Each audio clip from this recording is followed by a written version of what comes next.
Hospital porters, pride and dignity. Stop the New World Order. Welcome to Hapanwo TV. Now I'm in this lovely little park here in Oxford. It's called Headington Hill Park, and it's a sort of quite damp autumnal day. And I was just walking along through the park. I was actually on my way to work, and I suddenly came across this lying in the middle of the pathway. Now, of course, it's been slightly obliterated by the elements. I think it's written in chalk, and it just says, "Are you alive?" Which I thought was an odd question. But I mean, this is not the first time I've actually seen some rather unusual, what can I call it, al fresco folk literature in this particular part of Oxford. I'll continue a little bit further along here because that's not the only one that I discovered here. A few feet, a few dozen yards or so from the last particular element, I found another one. What makes you get up from bed? Well, that's an interesting thing to say. The way it's worded makes me think that the person who wrote this doesn't speak English as a first language. What makes you get up from bed is not kind of like native English speaker's expression. It's more like someone foreign who has learnt English. Obviously, they speak English well, but there's still that lack of native authenticity. What are your needs in order to live? Just a few yards on from this, I feel like I'm reading a book here on the pathway, and there's a great tradition in this kind of thing. In fact, there's lots of official ones. You know, you walk through some parts of London. In Blackpool, where I've just been to actually, because I've been to the Probe conference, they have like things on the pavement, bits of sayings and carvings on the pavement, which are like this. Why do you go to work? Good question. Why do you go to work? Well, of course. Oh, we all go to work, I suppose, because we have to. I was lucky enough in terms that I was a hospital porter, and I was actually doing something I loved, something that fulfilled me. It was exciting, it was fun. It wasn't just a way of making money. For a lot of people, it is just a way of making money. And to be honest, what I do now is primarily about making money, although it has its nice sides. Do you earn a living? Yes, I do. I'm one of these lucky people who does. But I mean, you know what I think about unemployment and things like that, and being out of work and benefits. I've talked about it many, many times before. How do you feel about paying to stay alive? I'd love to know who this person is. If you're watching this, please do contact me, because I'd like to shake your hand. You're really getting people thinking here. This kind of thing is very, very important. It's not the first time I've seen graffiti like this in the park. There was a website, someone put down their URL to a website which I didn't write down. Sorry, but it's really, really interesting stuff. How much money do you need every day? Right. So of course, I'm giving you answers to these various questions, but I think this is supposed to be a narrative. It's almost like a kind of an entire paragraph split into different sections which people can read as they go along and walk through the park. So it's getting people thinking. What is the right to life? Do you have it?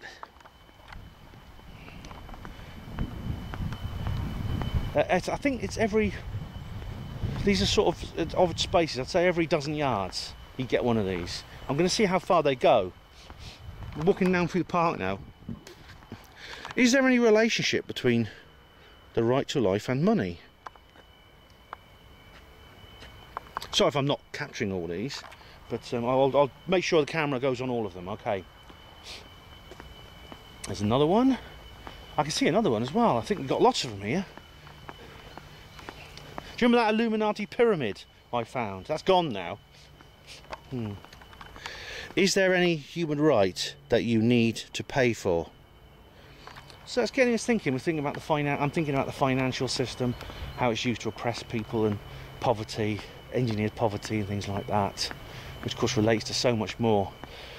It's a good job I came here to do this, because it's actually a bit damp today. It's raining slightly.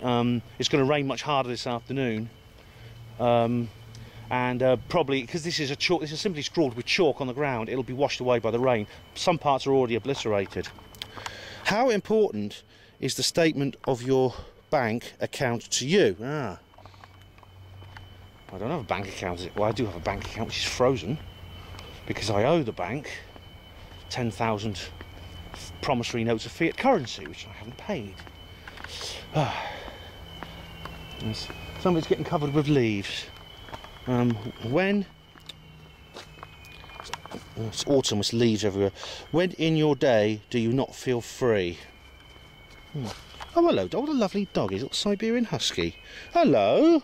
What a lovely Siberian Husky you are. I love them. They're so cute. Look at that fur. Aren't you lovely? Aren't you cute? So, when in your day do you not feel free? Well, that's a good question. Well, I mean, I do feel free because I suppose I have hope. Anyone who has hope is free. Hope is freedom. I have hope. Can you imagine how your life would be? Look at that lovely dog. Sorry, that reminds me of Matthew Williams, this doggy, because he's, you know, Matthew Williams of the Truth Seeker's Guide, or Truth Seeker on YouTube. He's got a dog like that.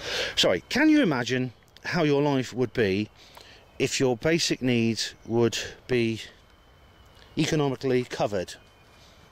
Yeah, that's true. That's very true. As I've said many times before on Hapanwo,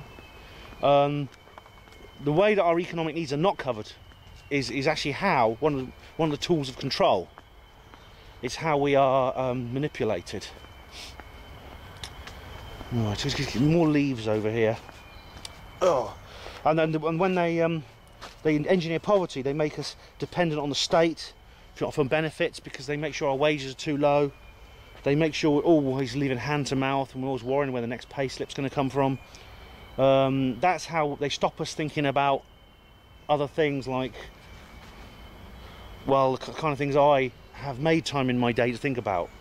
It doesn't stop you, it doesn't force you not to think about these things. I mean, I know somebody, actually, a good friend of mine, she's unemployed, she lives off benefits, and she spends some of her benefits money on printing leaflets talking about the New World Order. So nobody's helpless, all right? If you live on benefits and things like that, you can still deal with these issues. You can still address these issues in your life. You may not be able to afford to travel to conferences and things like that, but you can still take action in your life. I'm not the best well-off guy in the world, to be honest. Yeah, can you imagine society if everyone's basic needs would be covered? That's it, yeah. Would be... Is there another word there? No, it's not. Okay, to carry on a bit further.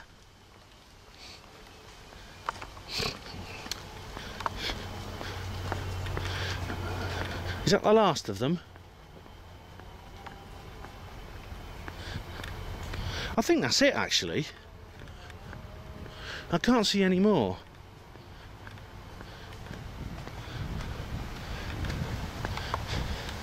No, I think that's it. I'm going to carry on along here anyway.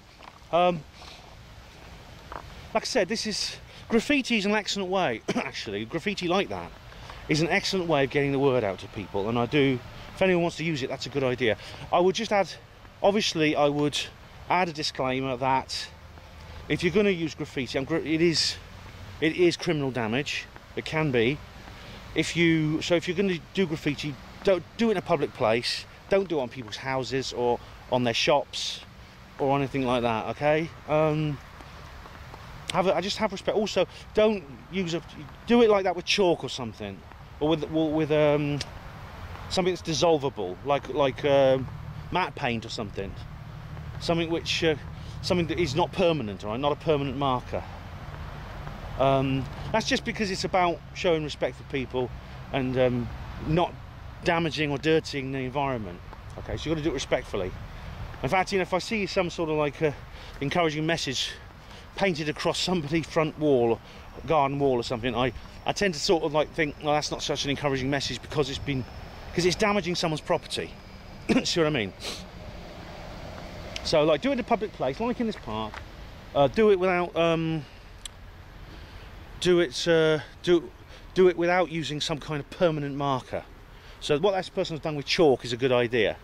Probably that won't be there tomorrow because it is chalk, but it shows that he has a sense of the environment and other people who have to use it. You know, but that hopefully will get people thinking. It'll get people it's in a sense to wake up out of the kind of engineered stupor that we're put in. Just answer few basic, simple questions that a lot of people never ask. They just accept it, including members of my family. There's things members of my family do not think about, which I think about all the time. And they think I'm crazy. They just think, well, why are you asking that? And I said, well, isn't it? I'm asking it because it's an obvious question. Why are you not asking it? And I saw basically what this message, this little narrative along this path, just a few hundred yards of a park in Oxford, is that clearly we're living in a world in which the economic system is used as a weapon of oppression, and it's very, very effective, and it's very, very difficult to know how to break out of it. And I mean, I can only refer you to other videos and articles I've made, other articles I've written, which will give you some clues rather than going into them now on the air. I'll put links in the description box. There's lots we can do. We can take control of our own economies. I mean, we like the Oxford pound, which is about to be launched, is an excellent solution to the problem. It's a way of positively doing something to change that, to change the system. The Oxford pound is a small local currency. If you don't have a local currency in your area, set one up. There's things like Bitcoin, and there's Max Kaiser's. Max Kaiser had the Max coin. There's many others cryptocurrencies, but, you know, based on BitTorrent and things like that, which is a very, very good idea, because it's a currency which is shared, but there's a fixed amount, so it actually increases in value with economic growth. There's things such as supporting local business. I've talked about this before, right? Support local businesses, like the People's Supermarket, which sadly just shut, which regular viewers will know I was a part of, I was involved with, and I sadly didn't work. But if your new Tesco's opens in your area, don't use it. You carry on using the little guy in his small family-run business corner shop, okay? Carry on using that. Don't go to Tesco's. What else can you do? I mean, there's a whole list of things which you'll find in the description box. If you haven't watched my videos before and you're not familiar with them, all right, just check those out, okay? And just wanted to show you that. I'm glad I got here before it disappeared. I'm glad I happened to be in this area, because I don't normally walk through this area, actually. It just happened to be I was doing a rather unusual job today, taking an unusual route. So I'm very, very glad I happened to be here at the right time before that just gets washed away by the rain. I'm glad to have shared that with you, and if you are the author of those pieces of graffiti, please do get in touch with me. I'd like to talk to you. Thanks for watching Hapanwo TV. Hospital Porters, Pride and Dignity, Stop the New World Order.